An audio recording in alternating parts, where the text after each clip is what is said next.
It's time for you to know and for us to start our show. Have a drink and take a seat here on Brewsic and Boozies. A big anniversary. And a big anniversary because it took us 11 weeks to do this. 11 solid ones. We didn't take breaks. Not even the setup. It was like everything. Yeah. the setup didn't take us 11 weeks. It was like, I'm fully That's- vaccinated no, now, so now we could be in person. No, I'm talking about just this day. It took me 11 weeks to set up in this basement. Oh no, I just And killed she's myself. and she made a little spill, but that's okay. That's fine. You good? Yeah, we're Okay. good. I'm gonna do the same probably. But yeah, we're here. Exactly. I mean, if you can't tell what our episode is, we're talking about Terminator 2. Yes, finally. And we wanted to do this a couple weeks ago, but we were like, let's save it for when we do in person. Yeah, I was thinking about it for last week, and we didn't get to do it, but that's okay. I was like, let's get it for the big episode of us actually not doing what I'd say digital boxes, actually being in the same room together. Remotely. So, remotely. Thank you. That's the word. Remotely. Fancy words. Zoomotely. Zoomotely. So we're not dressed up like we were for other occasions because we actually have some visual aids this time, except, which is nice. Yes. What do you got there? Okay, yeah, let's talk about drinks. Yeah. So, what do I got? I tried to find a beer in my stash that was themed towards AI or robots or something. And there are robot beers, but I didn't have any. So I went with Wrench. Okay. Wrench, it's Industrial Arts Brewing Company somewhere in New York. Garnerville, New York. Do you know where that is? I don't know where that is. No. Well, we're in New York. We have no idea where that is. I'm going to assume upstate somewhere because I don't know much Sounds about nice, upstate. though. I like the name. But it's good. It's a good IPA. It's a double IPA, I think. Okay. Oh, no, it's a Northeast Indian Pale Ale. Cool. So it must be Northeast New York. Lush, and it must be Northeast. Lush and tropical zest, which it is. It's light. It's like on the lighter side. I like it. I have to remember to log it in my Untappd.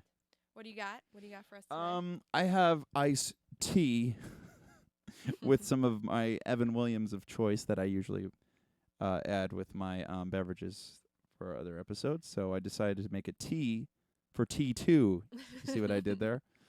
So that was my theme choice, was to make it iced tea and cold, and blue is cold, and there's a lot of blue and cold looking things in this movie. So I don't know. I'm running with it. But yeah. It works. And it's a cool movie. So, cool tea. I have to say though, I don't think I've ever, I don't know, maybe it is a thing and I don't know it, but I don't think I've ever seen someone drink whiskey and tea. Is that a thing? Well, that's the thing. This whiskey, this bourbon, it goes with everything. I could put it in pretty much anything, and it tastes delicious. So, I prefer it with something a little sweet or a little hint of sweet. Not always, but it works. Like I have it with coffee, as you've seen me do on the show. Well, I have to ask, what kind of iced tea are you drinking? Oh, that's Crystal Light, but which has no sugar in it. No, at all. it's just, but it has the old fake, the false sugars that make you think it's sweet. So yes, it gives it a perfect blend of sweet, and you get the little kick of the bourbon as well. So I like it. This is so nice. I actually get to look at you. I know. I'm like, is that really you? We have to get used to looking at each other. Hey, what are you? Is that really you next to me? I'm here. This is really nice. I'm here. But yeah, let's start off because Yeah. Arnold. I have this written down because I wanted to ask you, what's your favorite Arnold movie? I feel like I know the answer to this. Favorite Arnold movie? Oh, it's tough. It's tough. I don't know, because he's made some incredible, just like this movie's just incredible. Like it's probably this, but it's not really. This is the best movie he's ever done, in my opinion. But for best movie I love him in, it's a tie between like Kindergarten Cop and Jingle All the Way. It's tough. I knew you were gonna say Kindergarten Cop. Oh, it's amazing. That movie is incredible. He is incredible in that movie. I'm sorry. You just love him in that movie every second.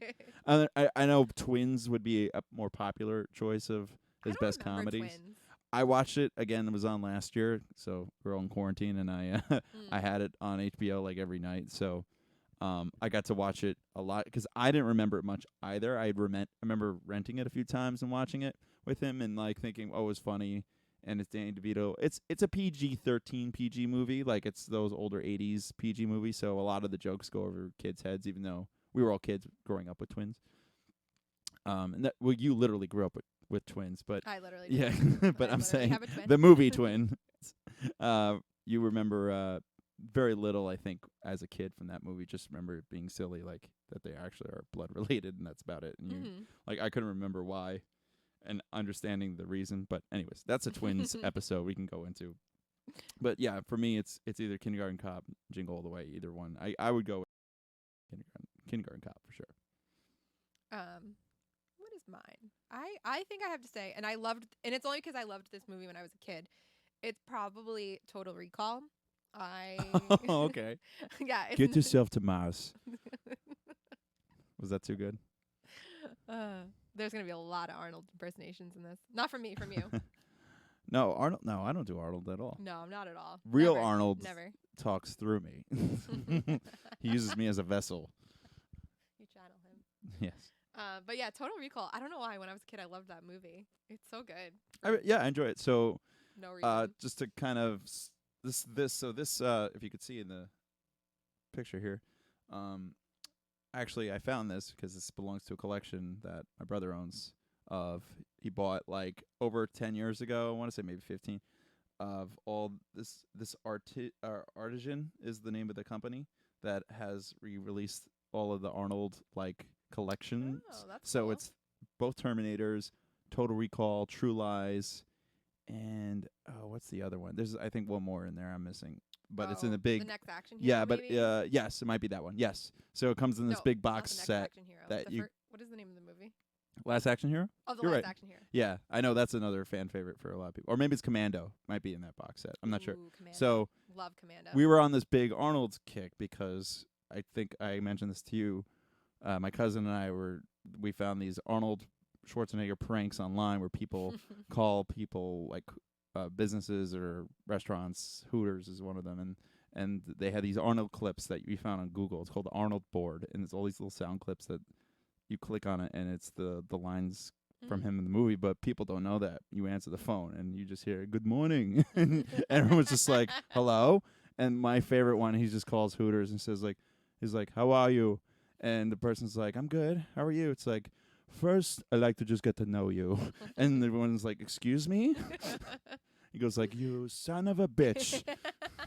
It is so funny. It is the best. It is pretty hilarious. I love it. I love it. So my cousins, and my brother and I, we spent a lot of time just laughing our heads off, listening to these things over and over and over again. We tried to do a prank once, but I don't think it went very well. But we listened to other people prank on Google. But back then, YouTube wasn't a thing yet. It was that long ago. So put it that way. Yeah. So, anyways, that's my intro to I have watching this. another question. Yes. Have you ever seen Hercules in New York? I have not, but I've heard about it. I've not seen it because I don't think I could find a copy of it. I'd have to find it. I think I ripped it somewhere from the internet when I watched it. But that's the thing. Conan is a big breakout role for him, and I've still never seen I've that never really. seen it. I've seen most of it, I think, but I remember watching that being very lost. But it's one of those great 80s movies for the time it was, Yes. It came about. So. Do you have any memories of the arcade game or the Sega Genesis game for Terminator 2? No, I don't think we didn't own any of those, but I think I remember seeing the Terminator 2 game somewhere, like an arcade version. guns? Yes, with the guns. They had maybe one of the hotels we stayed at or something like that on vacation. Probably. Yeah. Yeah. Had the arcades. I still have the Sega Genesis game. I should have brought it.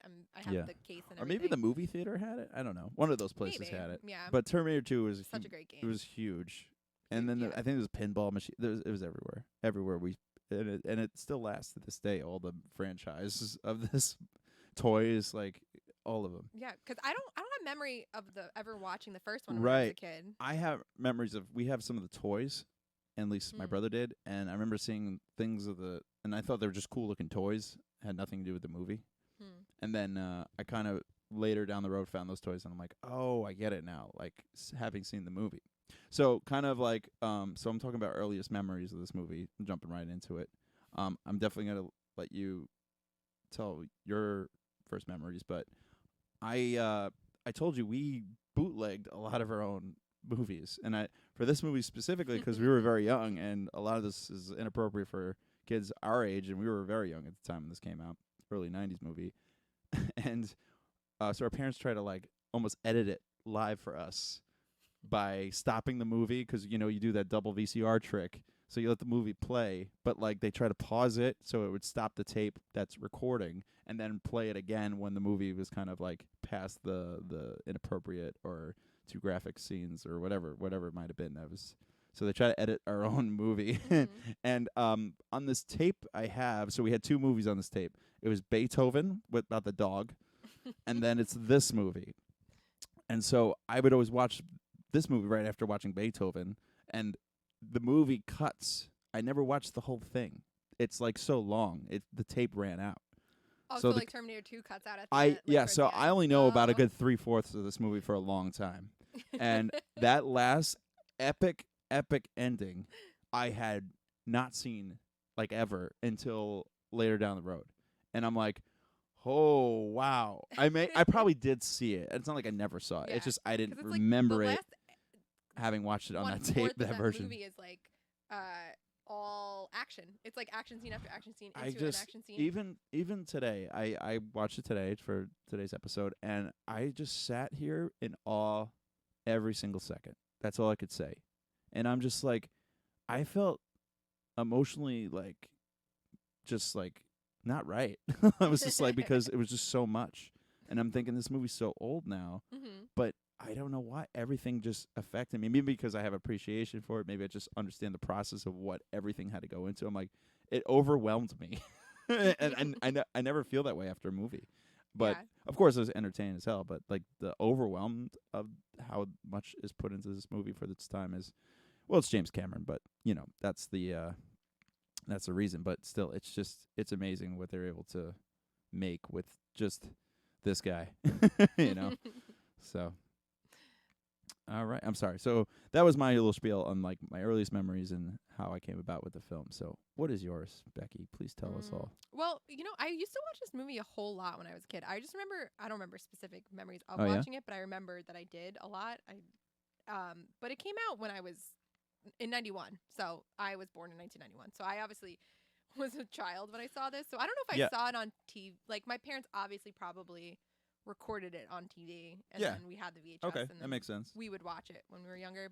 But the earliest memories I have are the video game, for sure, because I remember playing it over and over again on Sega when I was younger. And then we're always talk about this huge Universal Studios people, and I remember they had like a stunt show, the 3D show. Yes, the 3D. And stunt they brought show. him back. He's like, I'll definitely do a movie in 3D. I love that. A continuation of the original T2 Judgment Day. Got to see the little machines come out into your face. Anyways, that's what he said. I didn't say that, but definitely. That was a quote from Arnold himself. Something like that. But it was great having seen that in the studio. And like that was like real 3D for me for like the first time I think I saw. Like one of the first times. No, I'm sorry. It was a combination. I saw the Birds 3D from Alfred Hitchcock one, and like birds. I remember just birds flying in my face and freaking out because it was some Alfred Hitchcock 3D they had like the show we watched. At Universal. So that one was trippy and great. It was actually great 3D. That, though. I think we caught the end of that show. It never, no pun intended, aired again or whatever you want to call it. I was terrified of. So in the show, they have new Terminators that like shoot guns. Like they were loud. Remember how loud they were? So loud. Oh yeah, that was great. They like I don't know if they. I saw it twice. I think. I don't know what they did, but they made like. They shot holes in something. It was like paper, and the paper flew through the crowd. I don't know. It scared the crap out of me when I was a kid. I like it. It was loud and terrifying. It was loud. It was very loud. I remember enjoying it though, and it was crazy how those actors and like fake Arnold, like comes out and then you're supposed to buy that's him from the screen. It's a great show though for entertainment purposes. It doesn't exist anymore. Oh, of course not. And it should exist, but I know it doesn't. So yeah.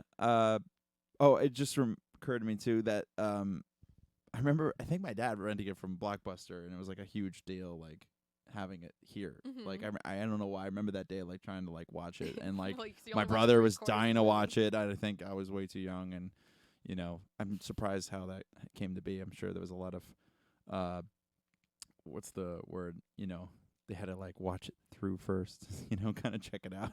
Well, they already knew there was so much cursing in it It's because they crazy. stopped and started. Yeah, well, we're gonna get into that because I so watching it today. I want to talk about the rated R, ish, the why it's rated R kind of thing about it. And I'm like, there's like one real reason besides Yeah. everything else. There's like one huge reason why, and I'm like, oh, okay, that makes sense. But yeah. I can name a couple of terrifying No, there's things about more, this movie, but it's it like doesn't warrant an R what I want to say. rating for It narrows down to one character more so than everybody else in this movie, and it's not entirely one person, but it's mostly one. Anyways, so yeah, let's jump right into it. Yeah. So it opens up. Well, I like the credit. I want to talk about the credits. Yeah, go. Because I love the opening credits with the fire. The opening But credits I was gonna go are- before that for Oh. you because it actually opens up and we see the war happening. Yes. And it's epic. Right off the bat, this is epic, and it's all practical. I know, even Everything is practical. the Terminators that are in that Terminators scene are practical. Now, I didn't do any Wikipedia looking up for any of this stuff. I just watched it and just try to, appreciate it for what it was. I'm sure there's a lot I don't know about it, but the fact that this is clearly all practical. I'm sure there's some models and some other things, but to make those spaceships. But, and there's laser guns going off, and it's like, it's kind of storm ship troopers kind of looking, and it's kind of fun like that. Those old, but they had those scenes in the first Terminator. Oh, that's what I wanted to tell you. So I saw this first. Had you seen this first before you saw the first Terminator? Yes. Yeah, most of us did. I didn't see the first Terminator until probably a couple years ago. I honestly didn't know it existed when I was a kid. Yeah. I thought this was the only It Terminator. really kind of can be. The first one is great setup for this.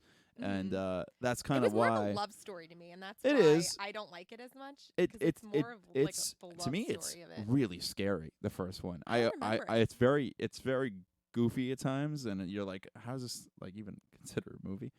But it's also like, it's also amazing for its time because it's like they just brought this whole mythology of Terminator and the the whole machine war Man premise. creates machine and they and turn on us. And right, yeah, and like that's all there. But this movie is the one that executes the real threat, and this is like we got to do something now. There's no like we're getting there, but like it was clearly thought out. It was clearly thought out. Well, not only the machine part of it, there's time travel in this movie, which I totally overlook every time I watch. I love this time movie. travel, and it just gives you a headache. I love how they like. And they mention about it. I put in my notes. They kill even them. they talk about it too in this movie how it messes up with your mind. So I'm like, it's paradox stuff. You can never make sense of it. All right. So that being said, we have the war here. We have visuals. today. Brought visual aids. So but like I said, it's a practical use of effects with just all these I guess they're like puppets or like I think they like said, that thing. I looked this up Yeah. because I wasn't sure. They did I think they said miniatures, and then they had actual guys in suits for when they couldn't use miniatures. It's awesome. That's pretty cool. I mean, James Cameron, visual god. So Yeah, like I said, he made Aliens. He made the Alien franchise something completely different. Titanic But stands up yeah, today. but I'm saying like that's what he does. He's definitely a revolutionary person. He wants to change things. That's who he is, and he succeeds. And that's enough about James Cameron. I'm kidding. We'll mention him. So, probably. all right, let's move the story along. You saying I want to hear about your thoughts on the credits. I didn't. Yeah. Well, I didn't add the that in my beginning notes, is great. but yeah. But I love the credits with the fire, and then it slowly zooms in on the face. Of Yes. The term. It's I beautifully forget the model. shot. What model is this? 101, I believe.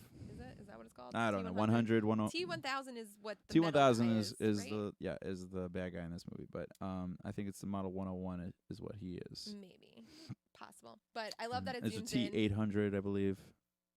I don't know. I can't Are you remember making this numbers. up? No, are I'm being serious. Oh, okay. I'm being very serious. What was I gonna say? There's a Turbo Man. There's a turbo. I love that at the end of the credits it zooms in slowly on its face and it scares me. It scared me when I was a kid. I remember it being not like scared like I'm not gonna watch this, but scared like, oh, that's scary. And I love that. And it kind of foreshadows the end of the movie a little bit with the fire and anyway. What's that? I'm sorry. I think I may have lost some of the audio there. Technical difficulties. Yeah, I hope not. If we do, we'll add it back in. Yeah, scares me when it zooms in the fire. It zooms in on the Terminator's face at the end of the credits. Always scared me. As a kid, but I just love that, and I love the you get the Terminator theme in the credits, and it's great. I agree. It's awesome. It's awesome visual, and I love that dun dun dun dun. The music is just epic. I don't know who wrote the score. Did you? I actually don't know. We both just like kind of skipped that. We're Weird. Like, We're a show about I music. think the machines wrote the score. I'm pretty sure it was the Terminator model 101. I wonder if it says it on the back of the VHS. We can continue to talk. What? I'm gonna read. Like, who would do that nowadays? Look in the back of something to read. Music by Brad Fidel. Oh yeah, Brad. Thought so. I mean, there's not a lot of orchestration in this movie, so it is, and I think it's very military kind of. Yeah, it's got this military kind of feel, and it's 80s synths kind of contributing to that sci-fi world. And yeah, it's very sci-fi. It's really cool. I love it, and I love that it's catchy. Really cool. So yeah. Anyways, then we finally get to meet Arnold, right? He pops in, and there he is. And we get to see him. Can I just make one comment really quick? Yeah, sure. So they show him. First of all, shout out to my brother and Carrie. Shout out to Carrie because first of all they love Arnold. They have in their apartment a paneled canvas of Arnold shirtless with his arms open. Are you serious? And it says "Conquer." They love Arnold. But he looks so tiny in this movie. I remember as a kid thinking he was this big hulking man because he is a big hulking man. He's huge. But he doesn't. He's not as big as he was. Yeah, he's slimmed down since the Conan days and the even Twins. Oh, you see him in Twins. He's ripped. Twins was after this though. No, way before. This is the sequel. Yeah. Oh yes. I'm sorry. I'm thinking of the first one. The first one is after. Yeah. So this is the sequel. Yeah. So he's slimmed down maybe a little bit for this one. But yeah, he's I don't know, I just think he looks the coolest. Like I've always wanted to look like that. Not like I want to look like him. I just like the glasses and the hairstyle, the jacket. Just very cool. It's just this movie is just what I was going to say, bad to the bone. I know. I love the bad to the bone and that's one of my favorite all-time parts of this film. Is just him walking out and hearing that, was it George Thorogood that makes that song? I think so. And I remember trying to learn that electric guitar, never being able to play it. I'm a terrible guitar player, but it's just like I just love that intro and him just walking out of the bar and with the brand new leather jacket because that was what he did in the first movie, but this is better and it's cooler. Was the first one when he was naked? He's naked in all of them. They all come to the world naked. They all travel through time naked. I wasn't sure if they showed him naked in this one, though. They do. Not like full naked, but that's like naked. The joke when he walks in. It's very clever how they did it to know he's naked. They just shoot him from the waist up. Gotcha. And you see him through the red scanning mode. All the women just looking down and being like, "Oh, hello there." It's like, and they're just like all impressed, like, "Oh, okay." And the guys are just like, "Huh?" Like this isn't good. So it's just great. No, it's such a great character. I mean, it's not even really a character intro because we've met him before, but it's an intro to the new, but not this one variation of him. So I don't remember obviously the trailers for this, but it would have been cool if they never told you that he was there to protect John. Oh yeah, and it's almost you could see it in the movie, like how the storytelling of this. We're gonna get to it in a minute, but yeah, so when we get there, I want to explain why I think you could have really not told anybody like why he's there in this movie, and it could have been really interesting. We don't know he's there to protect John until later, right? Yeah, but it was just like, I'm sure it was like the trailer story that would have showed you in the trailer. I don't remember the trailer, but he's back I and knew. this time has But that's what I'm saying. different Like, I issues. always thought that he was a good guy because I've only saw this movie, and then I had to have explained to me that like, no, the first movie he's he's a bad robot, so it was like, so this movie really flips it on its head from the first movie, which is great, and that's why it's one of the best sequels of all time. It's just great. So yeah, okay, so it's so good that no one remembers the first one. I do. I remember seeing it and being like, this is great. It's like a horror. It's straight up horror. There's a scene in that movie I was scared like the entire time. And not to say this movie's not scary. I have to revisit it. There's some great scary things. This is more like psychological, this movie. Like it messes with you. It is just some straight up horror stuff going on. And yeah, I say definitely watch it again because you'll see like what I'm talking about. It was on like maybe a few years ago. I catch it on TV. The love story part of it, I'm like, it's weird. It's from the yeah, future and like, and it's like it's good though. Like they're showing, like I said, they're showing you what this movie is gonna hopefully be, and we get to see it here. But like, here's my problem with it. Yeah, I'm gonna talk about it for a second. Yeah, go ahead. This movie recaps the first movie, all the important details of it so well that you don't need to watch it. And they narrate it in 5 minutes. They tell you about Kyle Reese. They tell you that he was bad. They destroyed him. They got his chip. Yeah. That's it. That's all you need to know. But it's good storytelling, too. They could have left that all out. And it was just like, yeah, probably nobody's not going to, But back then, we're not like, we're not coming off I don't know if everyone's coming off the wagon of Terminator. Like, this was made years later. Yeah. For movie-wise, like 3-4 years too. Later, I think. Something like that. Probably about more than that, yeah. Way more than that, I think. 85, right? 84, 85 was the first one. 5-6 years. So it's wild. Yeah, it's a while. Okay, so then we finally meet Baby John. I know. This movie has great character intros. Eddie Furlong. And this kid's mullet. I mean, I have a so little bit of a that mullet. kid, I forget his name. I didn't look it up, but he's in a band now. He's a musician now, and he's amazing. I love his. I think did I send it to you? No, you have to send it to me because I need. I'll find him again. But too bad he's we can't great. name drop. Shout it out. I'm sorry, I forgot to look. I meant to look it up before shout out this today's episode. But he's a terrific singer, like country folk kind of pop.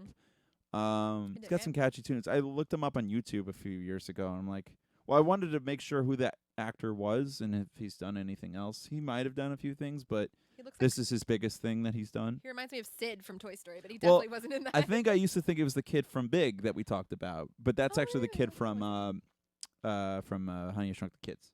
Yeah. But yeah, we got Edward here, Edward Furlong, and he's doing one of my favorite lines in the movie here. You know what it is? What he says there? I don't know, because I have my favorite line written down, and it's not this one. But it's by him. But it's by Eddie. It's by him, yeah. It's by John.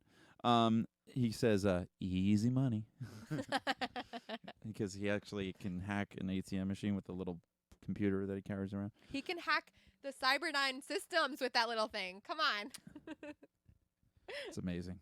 No wonder why he ends up being, the big bad of the humans for the robots. I know, right? Yeah. He's already beaten the system. So we meet John Connor. He's a kid. He's troubled. He lives with these foster parents because his mother is, been sent away with her psychiatric mind of just, she's gone crazy. They sent her away, and in today's day and age, she would have had a YouTube channel making millions of dollars off of her. Probably. Spitting her This was a her different nonsense. time. just going crazy. And then, I don't know, did you see Kong versus Godzilla? Yes, I did. You finally saw it? I didn't I talk did about watch it with you yet. I But did watch it. it's like that crazy conspiracy guy that has his own podcast. Yes. I'm like, that should have been her. Just be like, you guys are all in trouble. The world is going to end. You're going to fry. It's all your fault.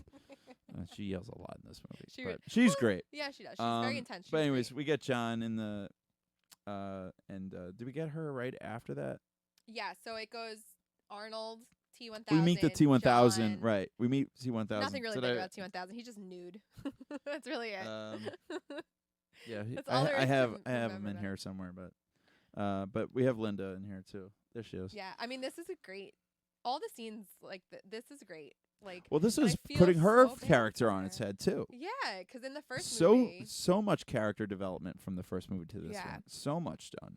And it's so quick too. I mean, she has a kid that she knows is going to be the leader of the like resistance one day. Like, and she's like the first badass that you would see do the things she does in this movie. And it's more frightening and just disturbing from my point of view. But that's who her character was, without a doubt. No, she's really I mean, she's first of all, she's ripped in this movie. I wrote Linda Hamilton ripped. Are you serious? Like, I want to see her and Arnold arm wrestle. Look, it's right there. Can you see that? Linda Hamilton ripped. Linda Hamilton ripped. I'd show it to you all if you can read this, but I had the same thought when I was watching this, and I see her bicep, and I'm like, damn, Linda Hamilton is ripped, but she's also, skinny side note, too. did you know she was married to James Cameron? Yes. Well, I was going to say that. They ended terms okay, I think. No, I don't think so. Yeah, okay. This is actually, he put her in this role because she was actually like this after their. No, they were married after this. Kidding. Yeah, ripped. This is a great scene too, because is this the one when she's like, I want to see my I'm fine. Yeah, no, that's that's that scene. Yeah, is that's that scene. He goes like, well, she's like, it's been 6 months, and I'm feeling better. And it's like she talks like it's like Pee Wee Herman. I'm really, really sorry. Just want my bike back. I just want Judgment Day to not happen. Nice bike, Pee Wee. Yeah. Anyways, that's totally completely different tangent, but I love when the doctor, the psychiatrist, is like, I don't believe you. I think you're just telling me what I want to hear. And he's in the first one also as well. He's in all three. That doctor. Really? Actor, yeah. They brought him back in 3 too, and I laughed so hard when he popped back up. I don't remember 3. His scene is so fun. You didn't watch 3? Oh, you just don't remember? No, I definitely did. I just don't It's remember great. it. He has a scene where he's like, they have him, and it's like I forget who he's talking to. Maybe it's Claire Danes or something like that. He's Claire like, it's Danes like, is in that movie? yeah. Okay. And he's like, some things happen in your life you can't explain. Because he was the one that was like, you're crazy. And then he gets to actually witness it in this movie. And by 3 happens, he's like traumatized from what he sees in this movie. No. And it's great because Arnold comes like walking around the corner and he books like down the road. It is so funny. That movie's hysterical, by the way. It's like half hysterical, half just really cheesy and terrible, and then half like actually really dark and just depressing. So, but all these movies are depressing. Anyways, so that's Sarah Connor. All right, so this is also what I wanted to get into. We get to that great mall scene at the arcade. Yes. I literally wrote in my notes, arcade! The Galleria? I've been in the Galleria. The Galleria. So every time I see the Galleria, I have to say, the Galleria? Because when we meet T-1000. Oh, by the way, when we meet T-1000, I always felt like he's almost... I looked at it 2 ways. I think now I actually believe it more. Mm-hmm. But I used to think, okay, he's just a scary robot, blah, blah, blah. But, like, the second time I watched, I'm like, would he really talk like he's so normal as a human? Like, he actually has, like, most personality. Maybe and he is he's very human. But then I'm thinking, right, he is that advanced. Yeah. I'm sure there's detail to why he talks the way he does. For sure. And he's like, he talks just as like you and I would be talking. And it's creepy because we're used to Arnold talking like a robot, and he's like somewhat believable, barely. But it's Arnold talks like a robot as a regular human, anyways. So it's hard to decipher who's being more of what. It's called acting. Duh. I don't think so. Not in these movies. No, actually, he's great.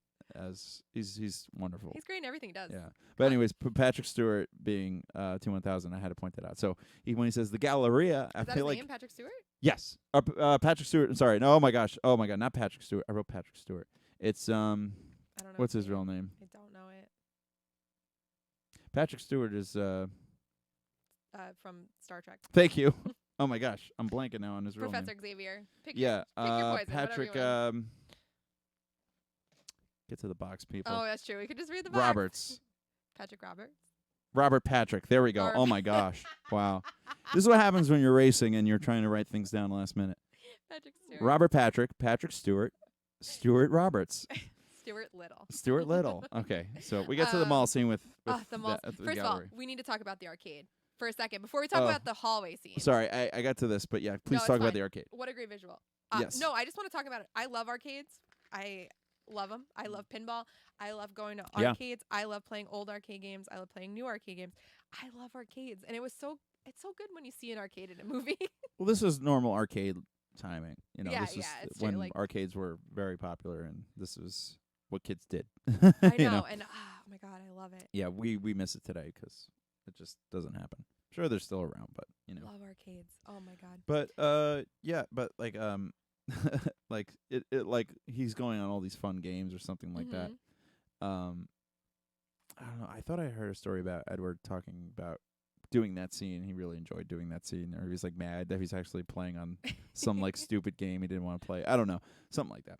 But oh, so this is what I wanted to bring up. It's you can barely see it here, but behind Arnold, I learned about this in one of my classes. There's a Pepsi vending machine behind it.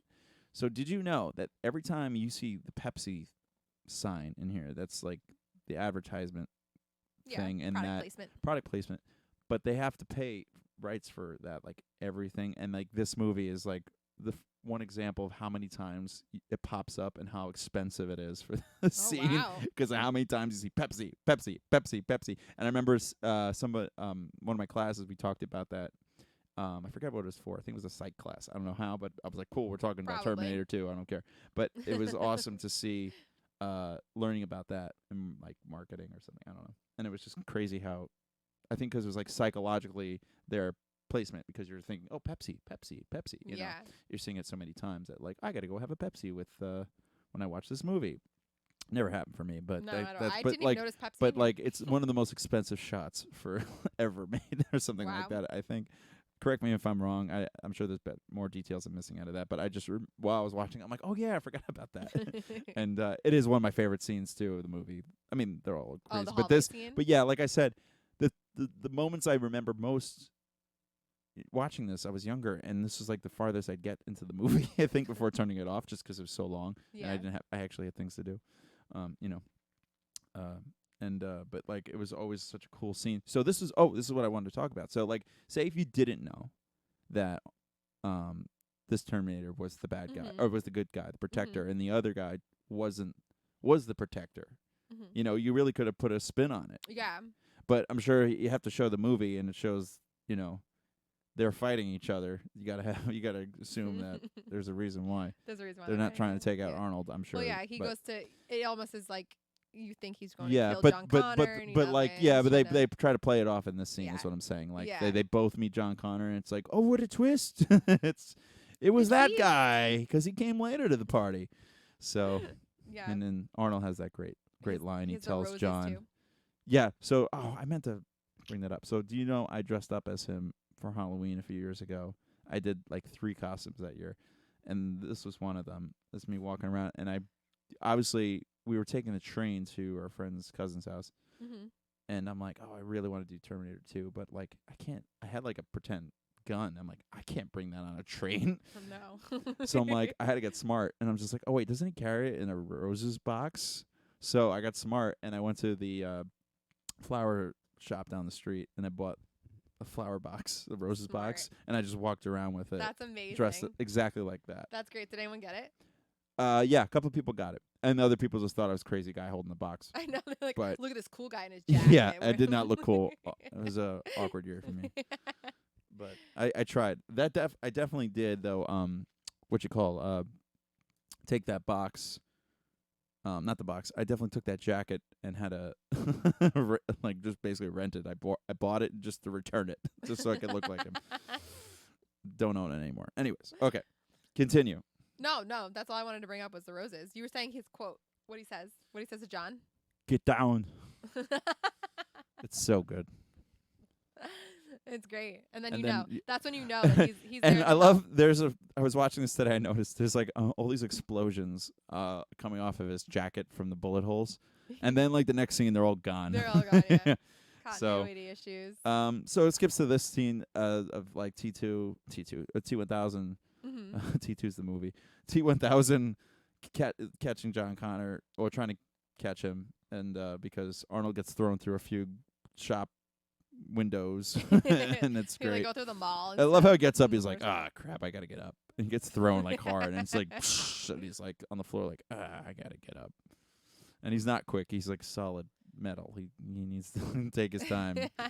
So he gets himself his motorcycle real quick and chases after John. And it's just nonstop. This movie. I'm thinking There's about so it much. now. Yeah, but there. This is where it just doesn't stop.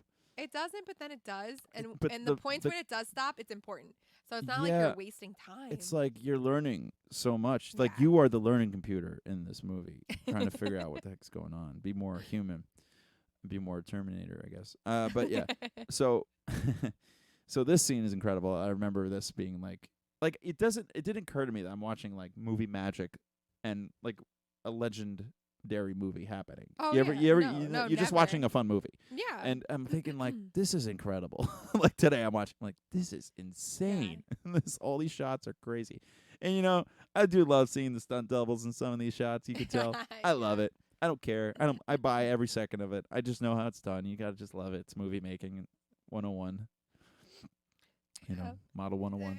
Essentially it didn't happen fast enough so that you didn't notice it. But yeah, it's just like how cool is it to see Arnold just like I got to go get him. Just pull out in the middle of traffic causing 5 accidents and then catching up to him. But as he's catching up to him, he's like, "Don't worry, I'll get there." Whoosh, that flip I put in my notes. That shotgun flip because it's a what they call that hammer. My brother's gonna yell at me. He knows I'm not a gun guy, but I know nothing. he had a fake one like that. That he probably has a real one too. But the fake one that we had where you got to cock it up this way. No It's like it's not a pump. Is what I'm saying. It goes up like this. But because the way he's flipping it, it does that, and it just goes, and it's so cool how he does that, and I love it. He just does a little. Makes him cooler. Opens that gate. He had to get through. But yeah, also if you notice, I've known this because I don't know, probably saw on YouTube or something. When he goes off that, not the truck, but Arnold goes off the ramp or whatever. Mm-hmm.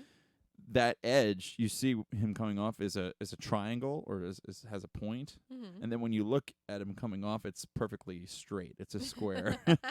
So I just love catching that. I just know that, but anyway. Continuity errors. Wait, so Whatever.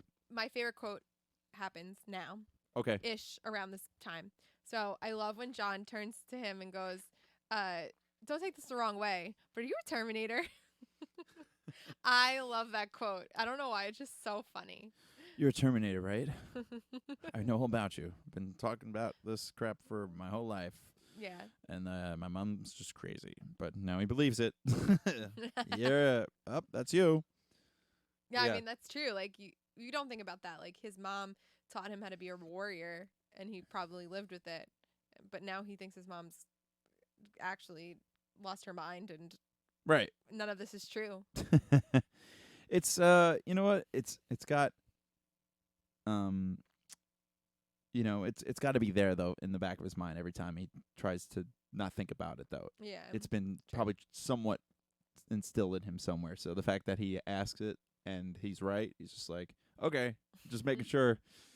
I know it's crazy, but I got to just make sure that you're not just some weird lame-o guy just being weird. So, but yeah, tough life for a kid. Yeah, poor John Connor. So, what was the next part I wanted to talk about? Oh, so we got one of the craziest things ever to happen in movie history, actually, in this scene, which is this full CG. Use of CG on T-1000 walking out of this flamed, because that's one of the greatest shots too. I didn't put it. It's actually this part where he's waiting for him to come back and he doesn't, and he just takes off. But then it's like we think that like obviously he's not dead, but it's just like what's gonna happen and what does he look like, and it's just this metal guy coming through, which is foreshadowed in the mall scene if you remember. He's standing next to a mannequin that's all silver, and he's standing there, and it's a nice little touch by the director, I'm sure.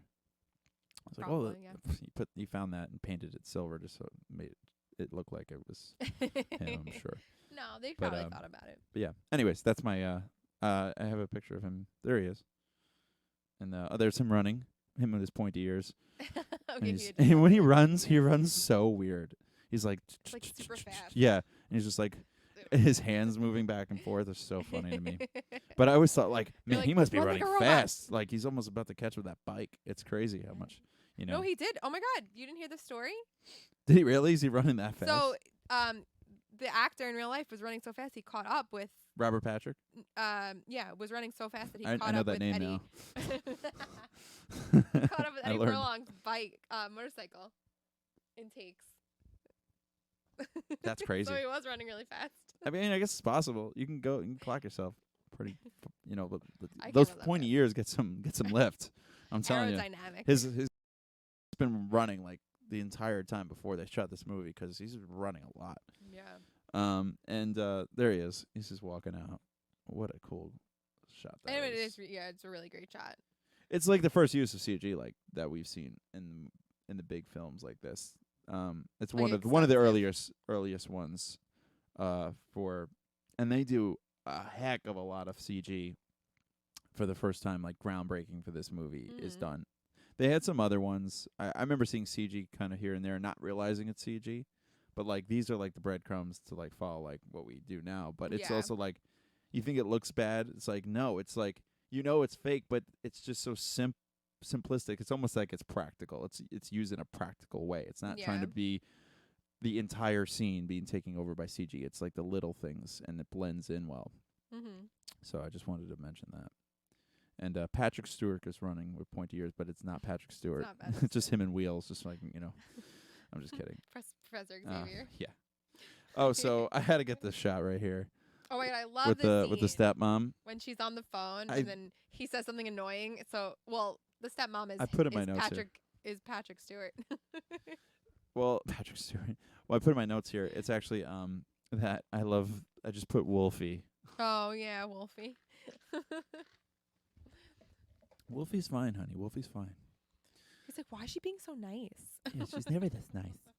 How he says that? She's never this She's nice. never this nice. And he goes like, "Hey, what's wrong with Wolfie? I can hear him barking." He's just like, "What is going on right now in my life?" But yeah. And then this guy says something really annoying, which this actor's in things, and I can't think of.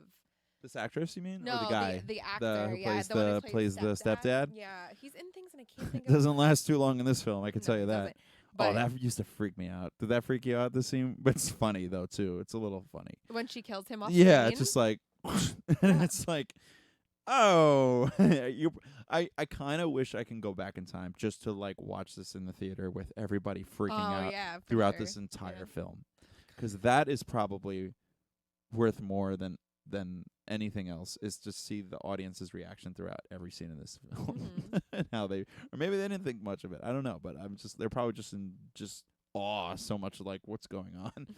But that scene in particular is like, whoa, creepy. Yeah, it freaks me out. Yeah. So yeah, that was Wolfie didn't make it either, probably. I don't think so. Max. Something tells me The foster parents are dead. that. And he's like, crap. It's like, all right, now what? But yeah, so like, but that kind of builds their bond though together. Like that scene, Yeah. that scene especially. I feel like right up until like this kid trusts him already, like pretty Mhm. quickly. He's just like, I haven't really trusted anybody, but since you're not human, and it's like you seem to be doing more for me than anybody else has in my Yeah. life in the last 10 minutes. Might as well trust trust this you. machine. So we get up for I'm fast forwarding a little bit. I kind of skipped over this scene, but it's one of my favorite parts where John, like I said, is bonding with him, and he's finding out like what he's, how much control he has Mhm. over him, literally. Yeah. And that whole scene, You have to do what I say. it's like, he's like, oh man, I got my own Terminator. And I love how he says that. It's like a little excited kid. And what does he say? He goes like, well, he calls for help because he thinks he's about to get killed by the Terminator because he pissed him off. But it's like they come running over, Mhm. and then it's like, oh, and he's like, put me down. And he stops, And he and rips then it the other guy's like, what's going on? He's like, never mind. And he's like a jerk to those guys. And he's just like, they were Yeah. coming to help him. I'm like, John's like a little jerk to them. up. And then, but I love how he's just like, all right, take care of these jockheads for me, and then just to feel powerful. And I love how when he's about to shoot him and he knocks out, he's like, no killing. But he goes like, put the gun down. And Arnold like places it down on the ground. I laugh every time because it's so literal. Like it's not like he just drops it, like just like, let go. He's like places it on the ground. So funny to me. I love that. Yeah. So that is a great scene. It's great. Yeah. It's one of those moments I think in this movie that because there's a lot of action, but it's a moment that you would likely like look past because it's slower and yeah, means something rather than action packed. Yeah, and they're starting the bond, and he's ordering him around, but like I said, like it's gonna be like useful too down the line. Like you realize where that's gonna pay off, and understand like how actually it won't pay off, but how it's like how he's learning. They're both learning from each other. Yeah, exactly. Okay, and then he orders him. Okay, you said my mom's gonna die because that's what the T-1000 has to go get his mom, and you're like, and he's like, okay, but he's gonna kill her, and he's like, yeah. So it's like the Terminator doesn't understand the bond of human connection between a mother and son, I don't know and if that's it's what's that. interesting. I think it's more his well, mission also his mission, is to right? protect Absolutely, him. yeah. So, but there's no like conscience of him to understand. Oh like, yeah, it's not like he's to like, okay, this is my mission, but like, yeah. oh, we have to get your mother first. Yeah. You know, we probably should. No, it's like, oh, I don't care about that. I have one thing to do, and I have to do that. I don't care about anything else. Which is probably true of like other intense characters of movies that play heroes, but for Arnold, he's literally not understanding the point of that. But yeah, so they go to the hospital to go get her, and she's freaking out. So she like already plans an escape on the same with night that they paperclip. go. I know the paperclip on, and that guy licks her face. Oh, that was. Oh my god, she's like so gross, pretending to be unconscious, like knocked out or whatever, and the orderly like licks her face, and it makes me uncomfortable every time I watch this. I'm like, oh. Can you imagine James Cameron? He's like, you know what? Something needs to happen here. Hey, lick buddy, her face. Lick her face. Can you lick her face? Well, we have to not feel bad when he dies. That's why. You know what? She didn't get a bath all week. You know what? Lick her face. Okay. I just love that she plans an escape the same night that they go to break her out. What a coinkydink, you know? Well, that's what I mean. It's just like this movie is just a train ride, and everything's about to crash and explode literally every which direction. And that's what's so great about the writing. So they go save her, and she's already breaking out of there, breaking on out. But that's the thing. It was just like, but they get her, and it's, to me, this was like the big. I thought like this was the big moment of the movie. Like I thought like this was going to be like one of the biggest moments of the movie. This is just like big action pack. This is nothing. Scene. And this is nothing. But you get to learn more how the T-1000 operates and can just use himself as. Oh well, he mimics that one guy. That's with that cup playing poker. Do you know that's an actual? They're twins. Those two actors. Okay, that makes sense. It wasn't like a CGI effect. Those were twins. Twins is coming up quite a bit in this episode. That's crazy. They used twins in another scene. Oh, I put in my notes. Dang. I didn't think you knew about that. I did. All right. All right. I am a twin. I know all twin facts. Clearly. It's like you guys get a handbook when you're born. Any movie with twins that use, we'll let you know about it. It's like we know everybody we know everybody who's a twin. We have a connection. We have a twin, psycho, whatever. We get emails and letters from Arnold himself. That makes a lot of sense. Arnold and Danny, they send us emails. For all you twins out there, this is for you. That was more Stanley than Danny DeVito. I can't do Danny DeVito. But yeah, so it's just I thought this was like a big, like I said, I thought this was like a big moment of the movie, and it's great. I love this scene, and it's the breaking out of the hospital and getting away from everything, just to get her out. Period, and then also just to get her out because also T-1000's here. Probably should get the heck out of here. You know, I love Arnold runs down the hall and he's like just lifting his arms up just like this to block all the bullets. It's just like, I'm gonna make it. I'm gonna make it. He should have been like, a dash of Dane Supreme Civics, a comet Cooper down the blessing. T-1000's coming, come on, we're gonna make it. A dash of Dane Supreme Civics, a comet Cooper down the blessing. I'm just kidding. But yeah, that's how he runs so funny. He does run really funny. But that scene in the elevator is also just creepy and awesome when he's just like, the liquid goes through the doors and just cutting through the ceilings. Fun times. It's like you can't stop them, and that's what makes them so Yeah. scary. So, anyways, but that was what I had to talk about. That, and that's them. They're looking cute, right? Looking cute.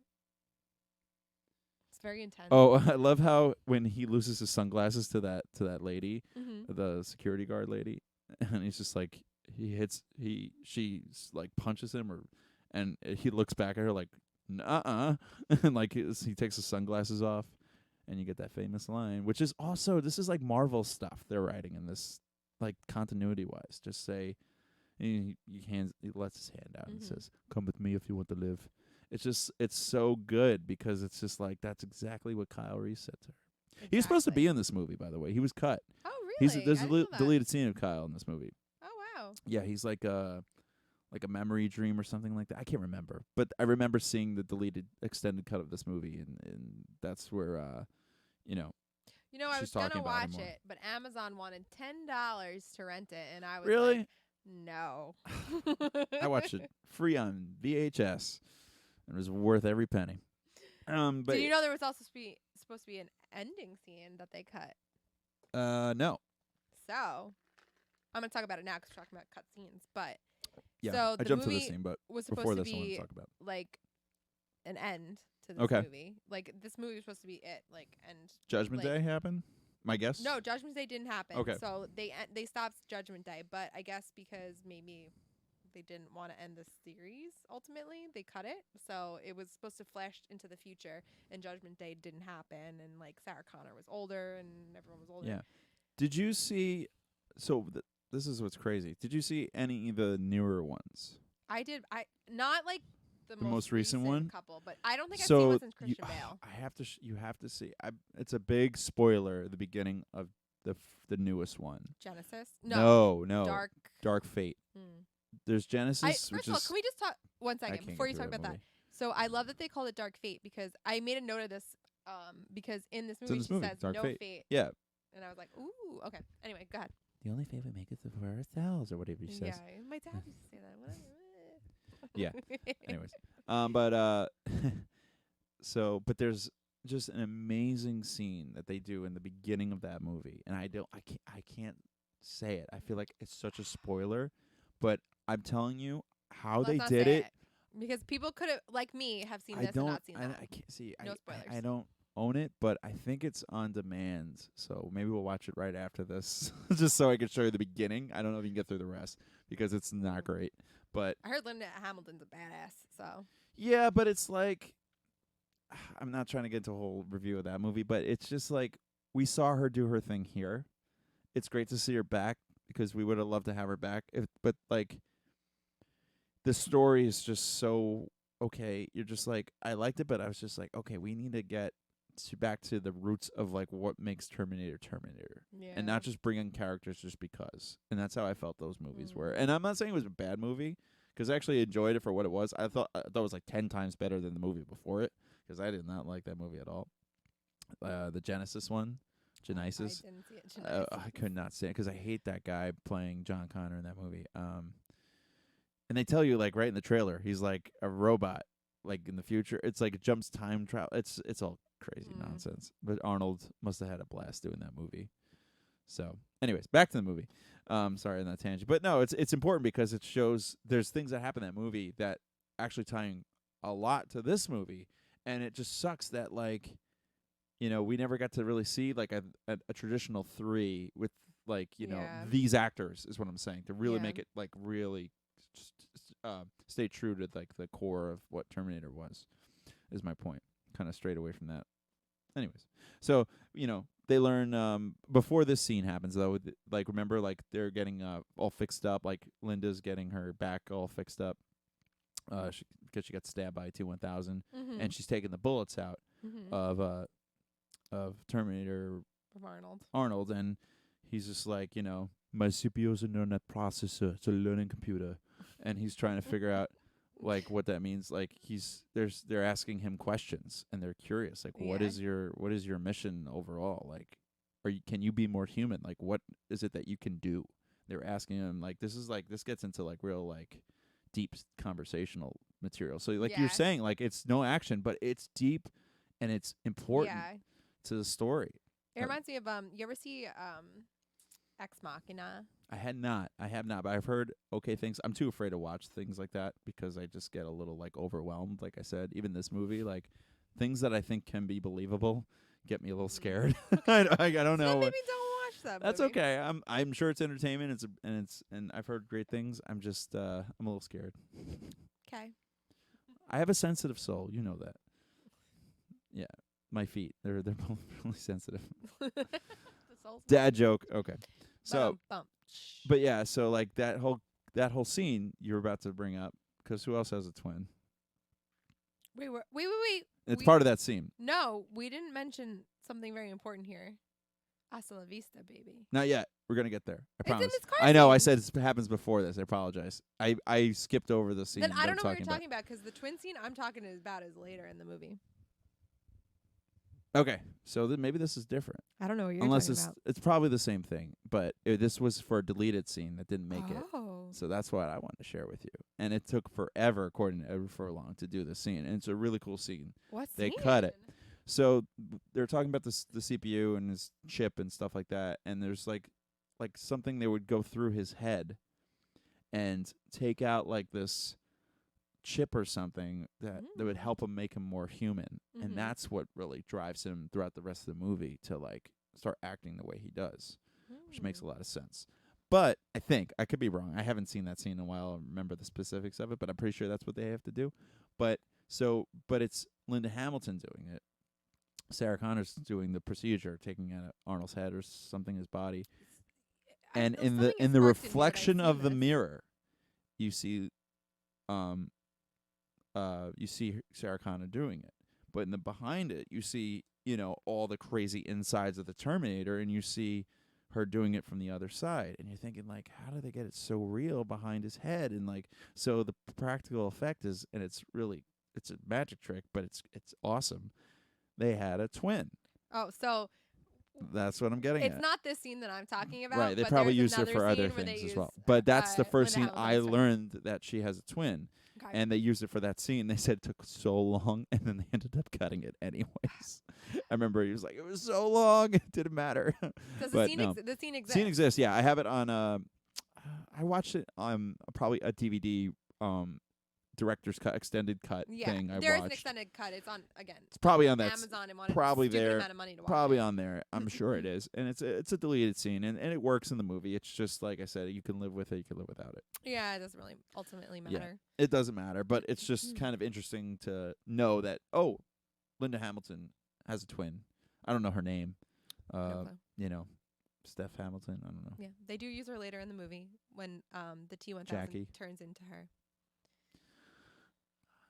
Yeah, that's her twin. It's not CGI. It's a practical effect. So it's like I said, if every actor had a twin, you can do so much. Yeah, that's true. But yeah, it's cool though. I like, but I also think it's an honor for the actors to portray themselves twice, two different ways though too. To say like also true, like Ewan McGregor in Fargo.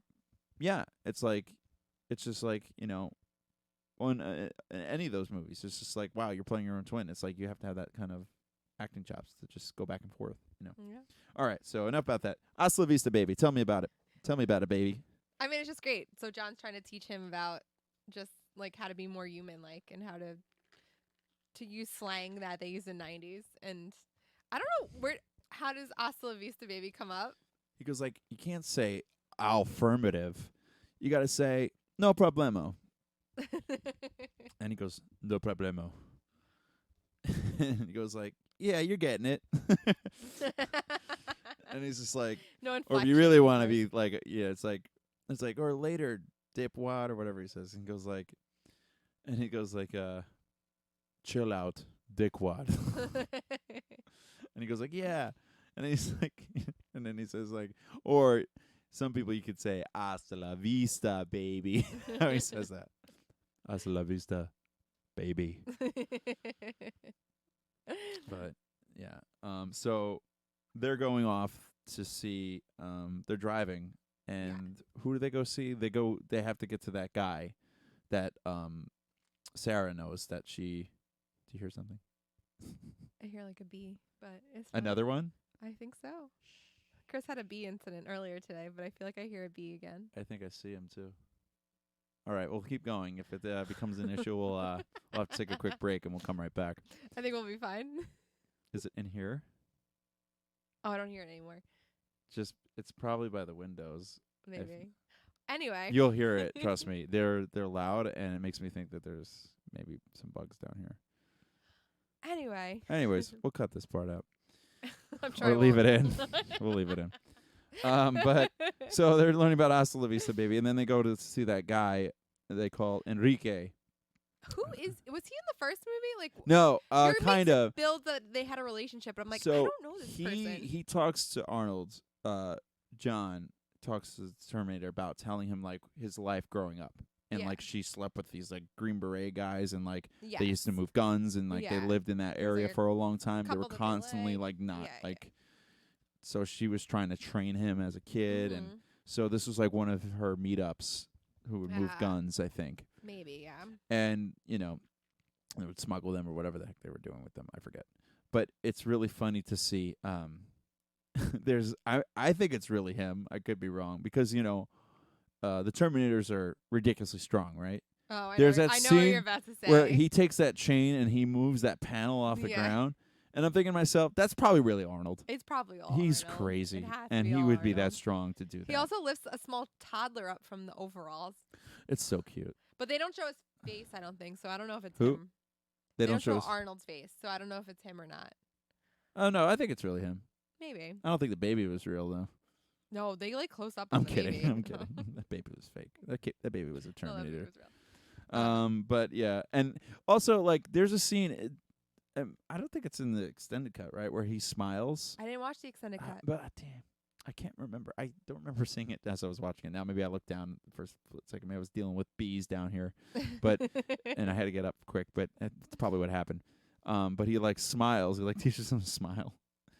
I've seen it. Like it does exist. Like it does. I feel like I've seen it, but I don't know if it's in the regular. It may not version. be. I think so. I think it is. Maybe not. It doesn't matter because he smiles a couple times, and they make fun of it later in other movies too. Him smiling. And it's really funny. And I love how when he gets that minigun he finds, and then he looks back at John. He gives that little smirk, and it's just it's so great. I love that smirk. So I think I put it there. It is, and he has the best. He has the best fake name. They call him Uncle Bob. Uncle Bob. Yeah. So I did this a while back. You remember Uncle Bob? Uncle Bob instead of Uncle Buck. So I love when he looks at him. He's like Uncle Bob. Yeah. So that's a little smirk he gives. I freaking love that. That's really funny. So great. So yeah, that's Uncle Bob. And there's something that happens when they're with these people that terrifies me. What's that? And we need to talk about it for a second because it's so Sarah Connor falls asleep on the picnic table. Oh yeah, that's I wrote terrifying scene. That nightmare. I still have nightmares about that scene. Oh my god, it's terrifying, and like her and people are melting, and the practical they get effects dusted. used in that are just. Yeah, they dusted but melted. It's not something we get entertained by when it looks. You can tell it's like miniatures and it's practical, but it's just it's disturbing. I just don't. It looks good though. Like I think that's what makes it looks so scary, good. Is it looks so good. It looks really good. I think when I was younger, that scene I remember because I think when I was at playgrounds, that horsey thing I'd see and it would always trigger Terminator for me. So I can't help but think that scene, but it didn't like occur to me. Like even the beginning of the movie, you see all that stuff on fire, and that's where it takes place, like right over there. But you don't see the people melting. You don't, and you try to horrifying poses, like screaming. Yeah, it's like it's when it goes too far that we just think is it art or is it just just sick? It's hard. It's a fine line. That's what sparks her to finally be like, right, and it's her character and it's storytelling at its best. It's a nightmare scene, and it's her nightmare. It makes total sense. It's just we don't want to be actually in there with her mind, but she's just like I can't let go of this. She needs to get this taken care of. So she leaves and takes off without Uncle Bob and her son, and tries to take care of our friend Miles Dyson. Miles Dyson, yeah. His real name is Joe Morton, by the way, who plays he plays the same guy in every movie and TV show, by the way, which is a scientist. Was he in Justice League, and was he Cyborg's dad? Absolutely. Okay. You know they casted him because he's Miles Dyson. Oh my God, 100%. And he was and perfect. As I'm watching, I'm like, wow, how perfect they got. He was perfect. And he's great from Terminator. if you watch both versions of Justice League, the recent one, he's wonderful. Yeah, he's really and good. you see, did you finally watch the whole thing?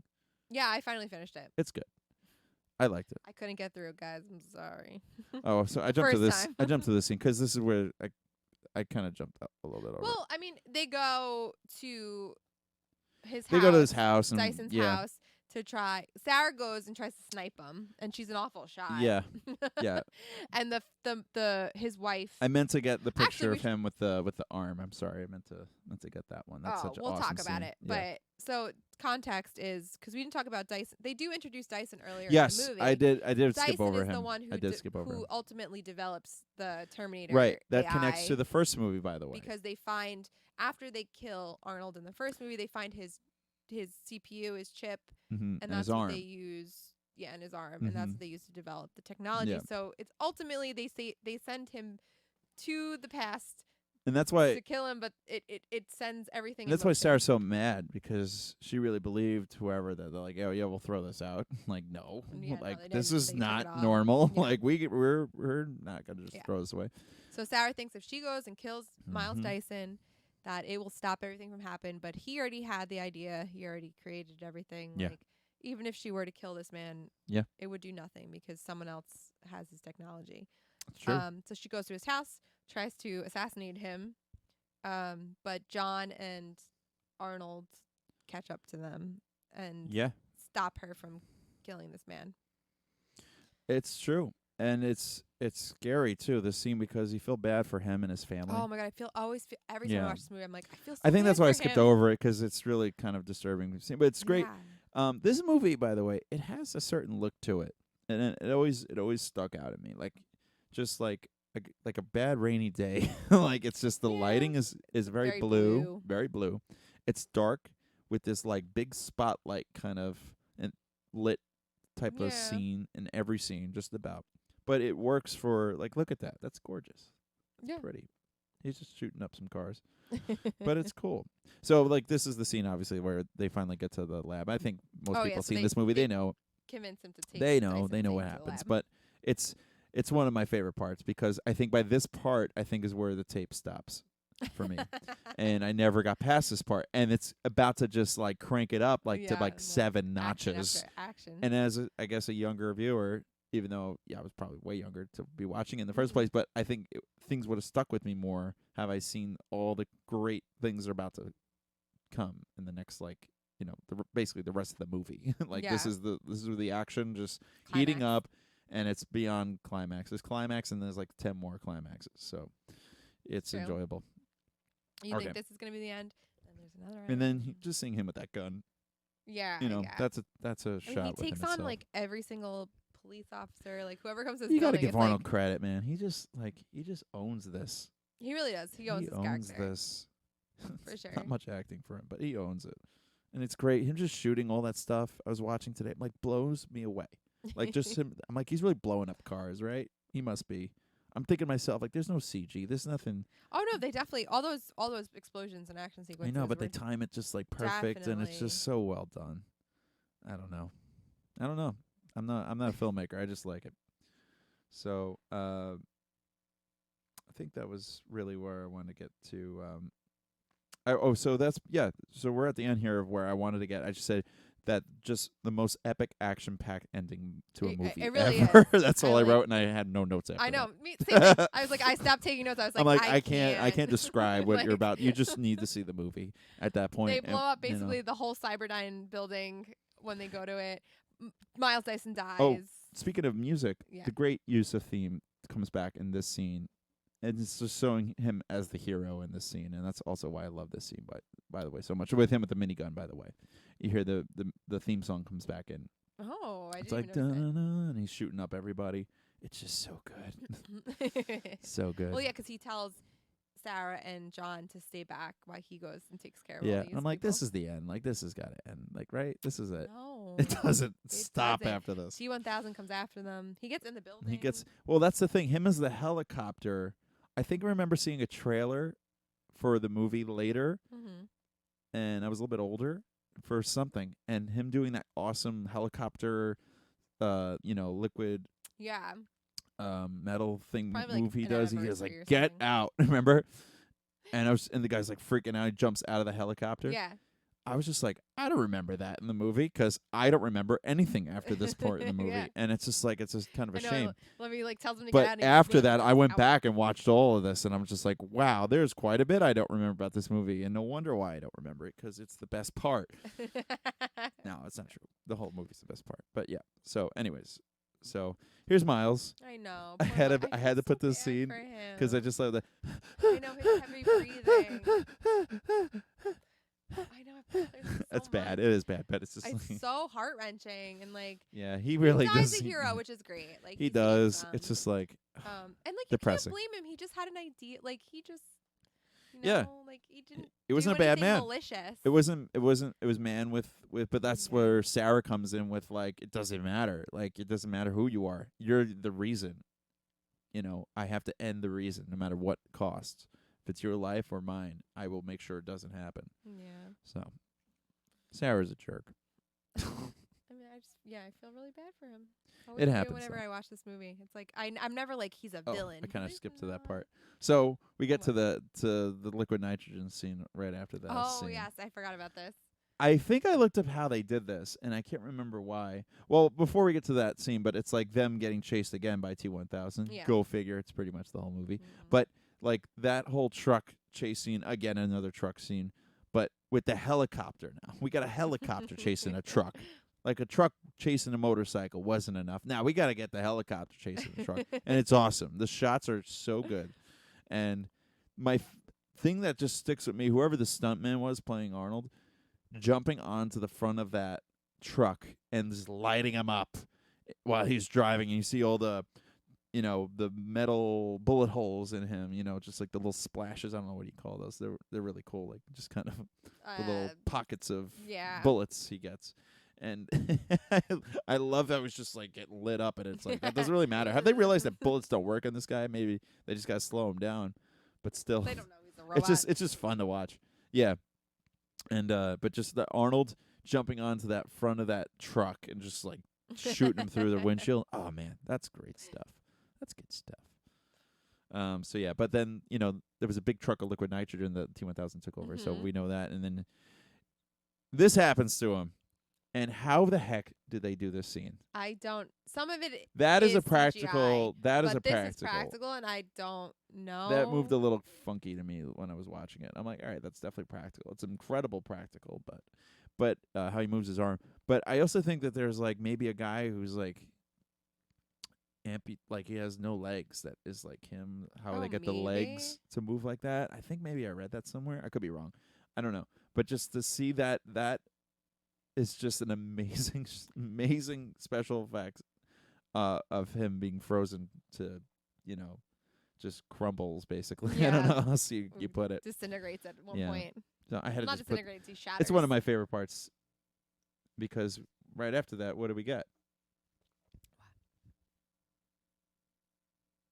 He shoots him and he shatters. He shoots him and he's just like, what's a good thing to say here to this guy? Say it. You're going to do the voice. Do it. I had a list of things I should say to him. And I thought, see you later, man. How about catch you later, man? And then I thought, see you later, buddy. See you later, baby. And I thought, hasta la vista, baby.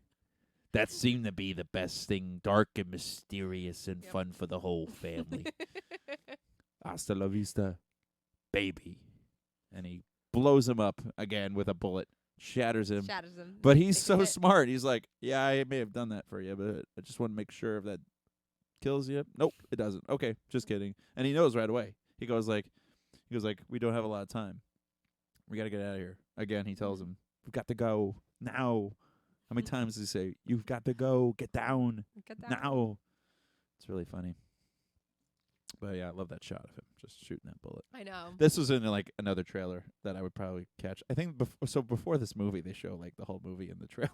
Yeah, because like it's not like you saw trailers a lot. Like now No, you can go on YouTube no. and watch a trailer over and over and over Yeah, again, so yeah. you can't reveal too much. But like then you saw a trailer maybe once, twice before you It's- saw a movie. It's crazy. It is crazy. Think about how trailers work now today, yeah, and how much like a they big gave event. away maybe there, and I didn't think about it. I was more excited. I didn't think about how much I was getting spoiled. Mm-hmm.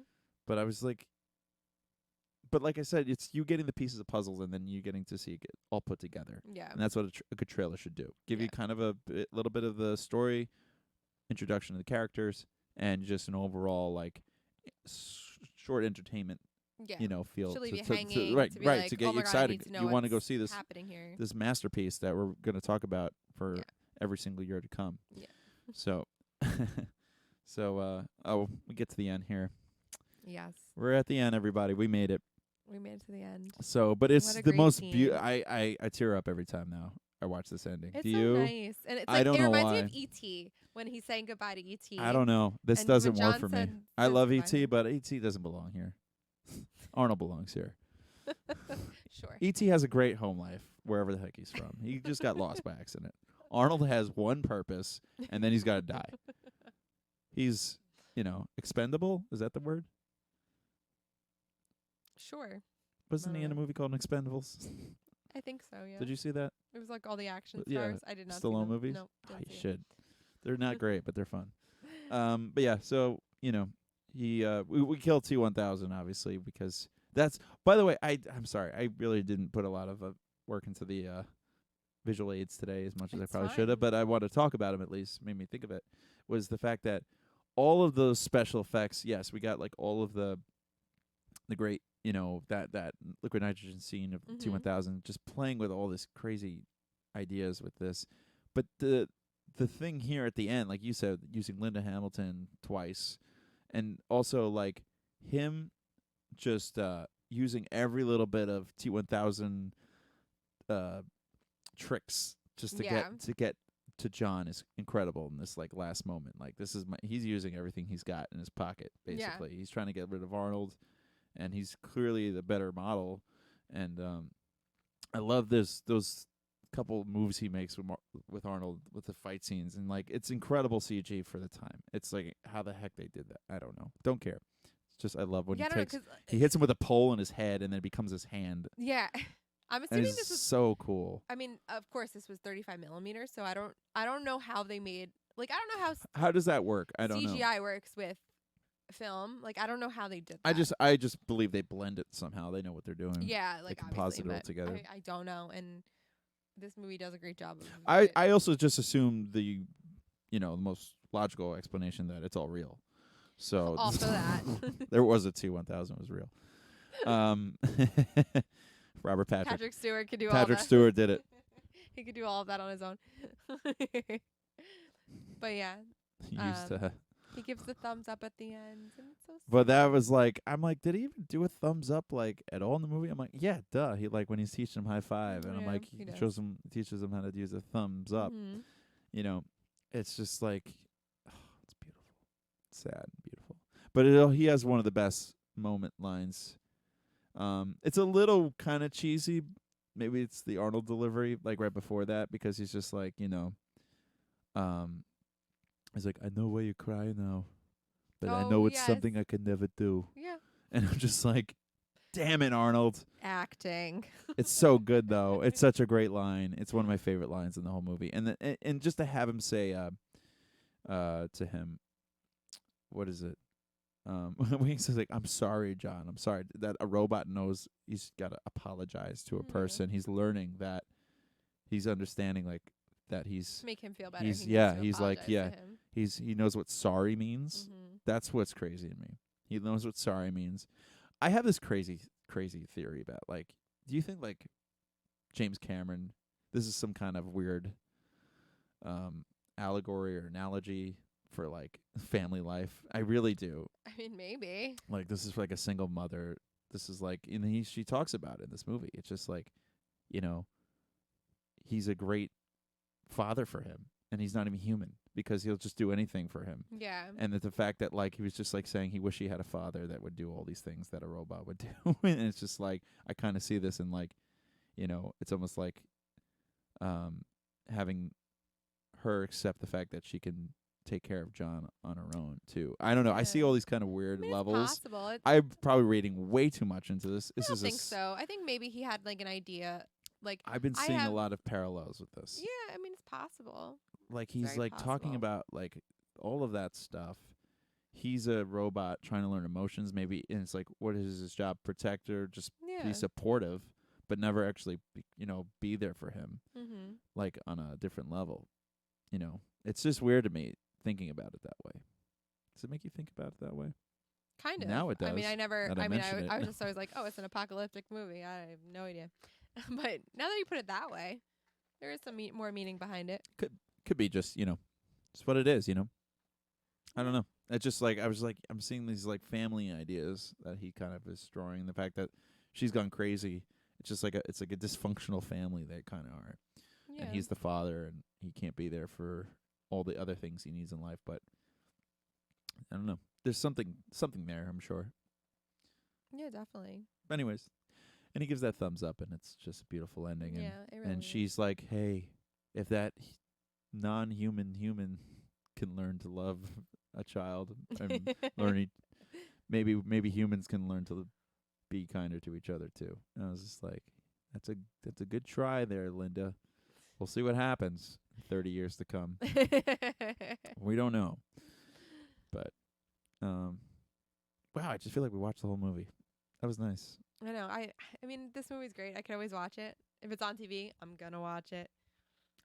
You know what? It's one of those like Saturday afternoon movies I would always catch. Yeah. Like because it's so long. I bet with all the Oh my commercials that God. like not only is this movie entertaining, people will with keep watching commercials it for the rest of the day. If we just throw it on a Saturday afternoon and Mhm. no one's doing anything. So I think I would watch it the most on the weekends when it was on.